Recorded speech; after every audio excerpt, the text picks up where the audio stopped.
What makes someone kill over 600 innocent girls?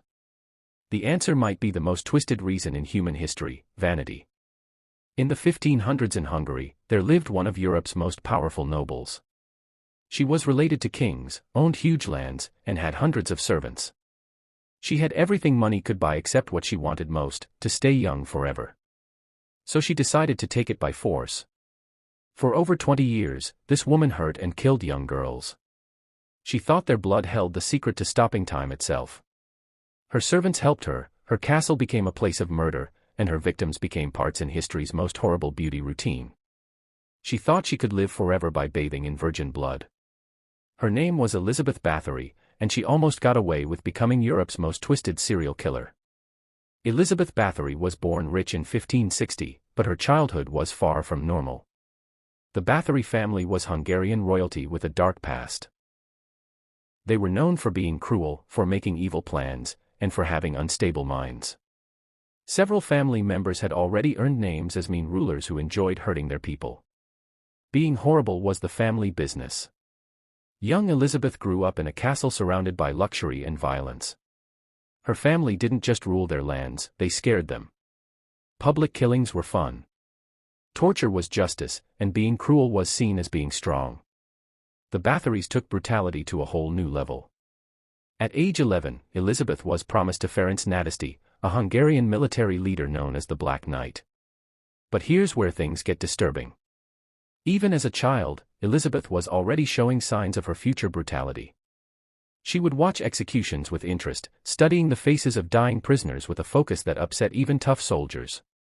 While other kids played with dolls, Elizabeth was taking mental notes on creative ways to cause pain. The marriage to Nadasdy in 1575 sealed her fate.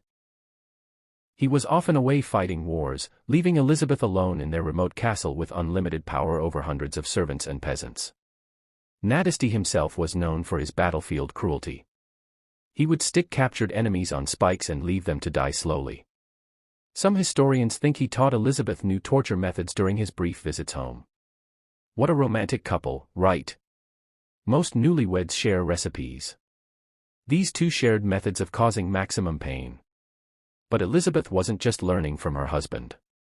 She was creating new ways. While Nadasdy's cruelty was for war, Elizabeth's was personal. She began testing torture methods on her own servants, claiming they were punishments for small mistakes. A dropped plate could result in hours of pain. Being late could mean death. Talk about having impossible workplace rules. Her servants couldn't escape or report her. They were basically prisoners in a remote castle miles from any authority who might care about their safety. Elizabeth had created the perfect lab for cruelty. And she was just getting started. When Ferenc Nadasdy died in 1604, Elizabeth was finally free to follow her darkest desires without any oversight. She was 44 years old, incredibly wealthy, and completely unsupervised. The real horror was about to begin. Sedge Castle became Elizabeth's house of horrors. But what happened inside those walls was so planned and calculated that it would make modern serial killers look like beginners. Elizabeth didn't just kill randomly. She had a recruitment system. Her servants would travel to nearby villages promising young peasant girls jobs as maids in the castle. Good pay, warm beds, and regular meals were rare luxuries for poor families. Parents would actually thank Elizabeth's recruiters for giving their daughters such opportunities. These girls had no idea they were walking into a death trap. Once inside the castle walls, there was no escape. The castle sat on a remote hilltop surrounded by thick forests and loyal guards. Even if someone managed to run away, where could they go? Elizabeth controlled everything for miles around. The torture chamber was Elizabeth's masterpiece of cruelty. She had it specially designed with devices that would maximize pain while keeping victims alive as long as possible. Elizabeth invented her own methods.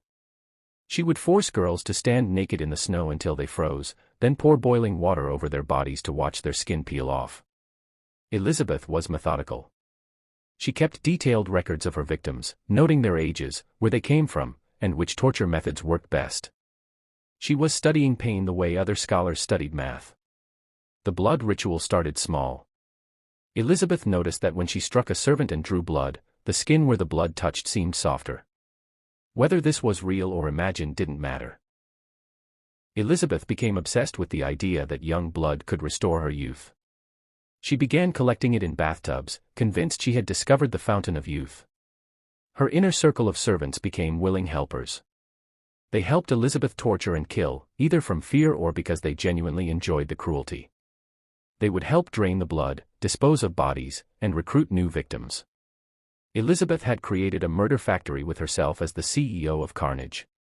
The disposal system was equally horrific.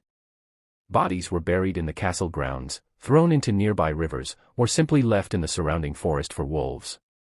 Elizabeth treated human remains like household garbage. Some estimates suggest over 600 girls died in Sedge Castle, but the true number will never be known because Elizabeth was so efficient at making people disappear. Elizabeth's growing obsession with her appearance and a twisted understanding of medieval medicine made her addicted to blood baths. In the 1500s, blood was considered the source of life and energy. Elizabeth took these ideas and warped them into something monstrous. She convinced herself that if drinking animal blood could cure illness, then bathing in human blood could cure aging. The change from occasional torture to systematic blood harvesting happened gradually. Elizabeth would examine herself obsessively in mirrors, searching for new wrinkles or gray hairs. Every sign of aging sent her into violent rages. She began timing her torture sessions with her beauty routines, convinced that fresher blood would be more effective. Her method was horrifyingly precise. Victims would be suspended upside down and drained like livestock. Elizabeth would bathe in the warm blood immediately, believing that heat enhanced its youth-preserving properties. She even had special bathtubs installed in her chambers designed specifically for these blood rituals. But Elizabeth's obsession went beyond just bathing. She would drink the blood of particularly young victims, believing it would work from inside her body as well. She mixed blood with wine and consumed it like a twisted communion. Some accounts suggest she even had blood puddings prepared by her cook, turning cannibalism into cuisine. For over 2 decades, Elizabeth Bathory murdered hundreds of girls, and almost nobody tried to stop her. This wasn't because people didn't know. It was because she had built the perfect protection system using wealth, power, and fear. Elizabeth's first line of defense was her social status. She was related to the King of Poland, connected to Hungarian royalty, and controlled vast territories. In 1500s Europe, nobility could literally get away with murder. Peasants had no legal rights, and their deaths were considered property damage at worst. Local officials were either bought off or terrified into silence. Elizabeth regularly paid bribes to sheriffs, judges, and church leaders. Those who couldn't be bought were intimidated through threats or mysterious accidents. Several investigators who got too close to the truth simply disappeared, and everyone understood the message. The Catholic Church played a crucial role in the cover-up. Elizabeth made massive donations to local parishes and monasteries, essentially purchasing religious protection. Priests would refuse to investigate reports about the castle, claiming it was God's will to respect noble authority. But Elizabeth's protection system had a fatal weakness. She got overconfident. As the years passed, she began targeting girls from minor noble families, not just peasants. These families had connections, legal standing, and the resources to demand investigations. When aristocratic daughters started disappearing, even Elizabeth's wealth and status couldn't silence the growing outrage. The investigation began quietly. King Matthias ordered Georgi Thurzo, Elizabeth's own cousin and the Palatine of Hungary, to look into the rumors. This was supposed to be another cover-up, but Thurzo discovered something that shocked even him. The evidence was overwhelming, undeniable, and absolutely horrific. In December 1610, Thurzo and his soldiers arrived at Sedge Castle unannounced. What they found inside defied imagination. Fresh corpses were scattered throughout the castle. Torture devices were still covered in blood. The walls were stained with decades of carnage. In the dungeons, they discovered girls who were still alive but horribly mutilated, barely clinging to life. But here's where politics trumped justice. Elizabeth was too well connected to execute publicly. A trial would expose the corruption that had protected her for decades, implicating church officials, local authorities, and even royal family members. The Habsburg monarchy couldn't afford that kind of scandal. The solution was elegant and cruel. Elizabeth's servants were executed publicly, tortured and burned alive to satisfy public outrage. But Elizabeth herself never faced trial. Instead, she was sentenced to life imprisonment in her own castle, walled up alive in a small room with only slots for food and air. Elizabeth Bathory spent her final 4 years in complete isolation, gradually going insane in her stone prison. She died in 1614, alone and forgotten. But even in death, she avoided the public justice her victims deserved. The final insult: her family kept most of their wealth and properties.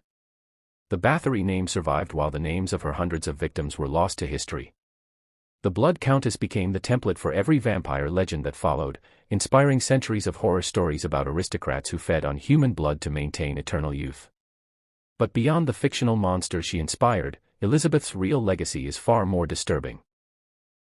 She proved that wealth and power can protect almost anyone from almost anything.